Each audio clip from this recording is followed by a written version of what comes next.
We're going to talk about something that has been making waves in Nigeria, the treatment of Nnamdi Kanu, the leader of the indigenous people of Biafra, IPOB, who was sentenced to life imprisonment, while notorious bandits like Aleiru seem to be treated with a softer hand, especially under the guise of peace talks.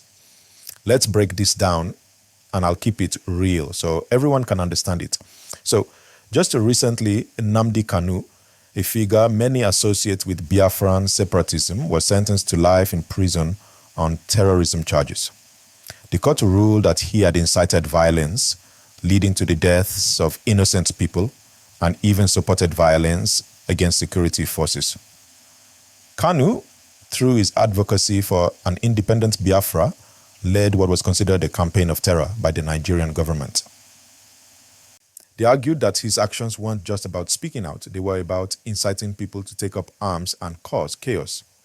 The court's verdict was seen as the government cracking down on what they deemed separatist terrorism. But let's talk about Aleiru for a second. Now here's where the issue starts to ruffle feathers. Aleiru is one of the notorious bandit leaders who's terrorized northern Nigeria for years, particularly the northwestern states like Zamfara and Katsina. His group is linked to kidnappings, killings, and other violent acts that have devastated villages. But here's the thing. Instead of facing the same harsh consequences that Kanu did, he has been invited to peace talks by the government. That's right.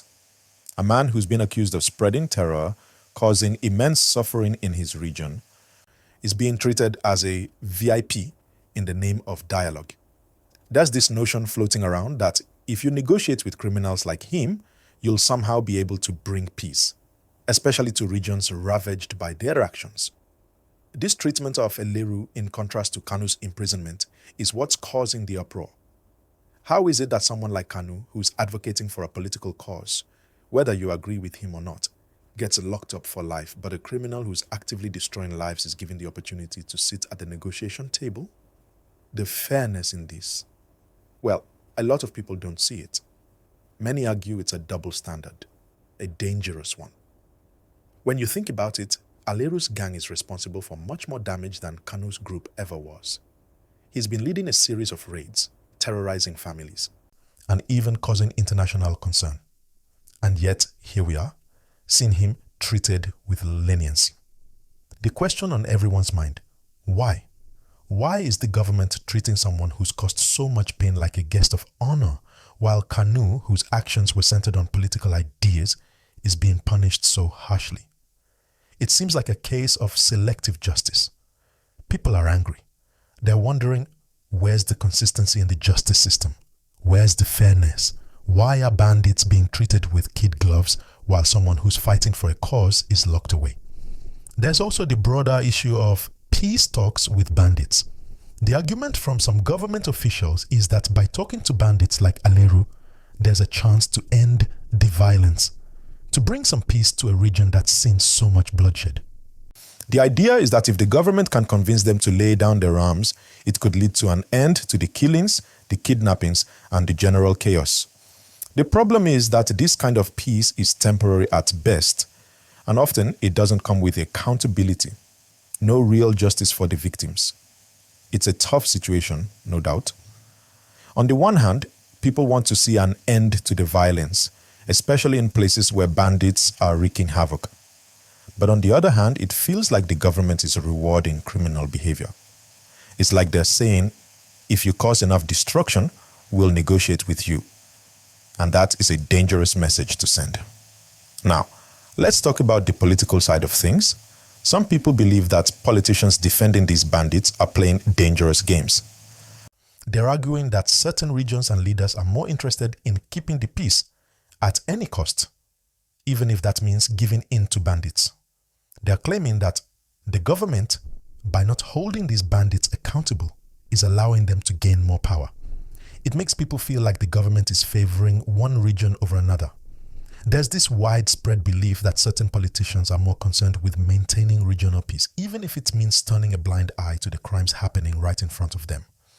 This whole issue is fueling tension in the country. Many feel like there's a huge divide between what's happening in the north and what's happening in the south. For the Southeast, where Kanu's movement originated, it feels like the government is playing favorites. They see Kanu's punishment as a slap in the face, while criminals are being given a seat at the table. It's a tough pill to swallow, and to make matters worse, there's an ongoing perception that politicians, by defending bandits, are only contributing to this divide. They're seen as prioritizing the peace of one region over the justice of another. But here's the tricky part. While many people believe in justice for Kanu and his supporters, it's hard to ignore the fact that the government has a real dilemma. They're trying to navigate the complexities of dealing with banditry while also managing a country with a history of deep ethnic divisions. It's not easy. There are no simple answers. But the question remains, are we really seeing justice? Or are we witnessing a dangerous pattern where criminal actions are rewarded with the chance at power and political movements are punished with life sentences? The public is divided and the anger is palpable. People are calling for fairness. People are demanding consistency. They want to see real justice, not just for the victims of Kanu's movement, but for the families who've lost loved ones to bandits like Aleiru. So, what's the way forward? Well, the government has a tough road ahead. They need to find a way to balance peace with justice. They need to show the people that no one is above the law, no matter where they come from or what cause they claim to represent. But at the same time, they need to recognize that the people of Nigeria want to see real change. They want to see the bandits punished, not pampered. They want to see justice, not politics, driving the decisions. If the government doesn't act now and restore the balance, they risk further alienating the people, not just in the South, but all over the country. And that's a situation no one wants to find themselves in. You see, the Nigerian government is stuck between a rock and a hard place. On one hand, they have to maintain law and order, keep people safe, and bring justice to the victims of banditry and insurgency. On the other hand, they also have to deal with the political fallout from handling separatist movements like IPOB and groups advocating for self-determination. And that's where things get tricky. It's easy to see why many people are upset when they see bandit leaders who've caused widespread destruction and grief being treated like they're important figures in society. It's not just about the criminal activity, it's also about the message this sends to ordinary Nigerians. When the government treats terrorists and bandits as negotiators or peace brokers, it creates the perception that crime does pay. People will start asking themselves, why bother following the law when those who break it get rewarded? Now, some would argue that peace talks with bandits are essential because the violence in the north has been so widespread. But this approach raises even more questions. Should we really be negotiating with people who've terrorized communities for years, killed countless innocents, and displaced thousands? What kind of peace is built on the suffering of others? There's a moral and ethical dilemma here, and it's one that the government has to address. On top of that, there's the issue of regional balance. Many feel that the government's stance on Kanu and the treatment of bandits has more to do with regional politics than justice. In a country like Nigeria, where ethnic and regional divisions run deep, any decision that appears to favor one region over another will be seen as a betrayal. The Southeast, where IPOB has its base, is feeling the brunt of this perceived injustice. But so are the Northwest and other regions that have been directly impacted by banditry. It's a delicate situation, and every move the government makes is under intense scrutiny. If the government continues down this path of appeasing criminals while punishing political dissent, the consequences could be dire. People might start losing faith in the system altogether. There's already a sense of disillusionment and distrust toward politicians and government institutions, and this issue could deepen that divide. But here's where we need to take a step back and consider the bigger picture. This isn't just about Kanu or Aleiru. This is about how we define justice in our society. What does justice look like in Nigeria today? Does it mean locking away everyone who's against the state? Or does it mean finding a fair solution that addresses both the causes and consequences of violence? Some people argue that Kanu's actions were born out of frustration with the way the Southeast has been treated in the past.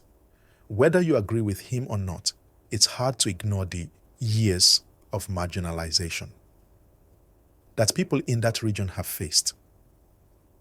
Kanu's movement may have been radical, but it was built on a foundation of pain, injustice, and a desire for change. And while he might have taken things too far with violence, there are those who believe that his actions were a direct result of a system that failed them. Now contrast that with the situation of bandits like Aleiru. For years, these bandit leaders have used violence as a means to an end, whether it's for money, power, or control over vulnerable communities.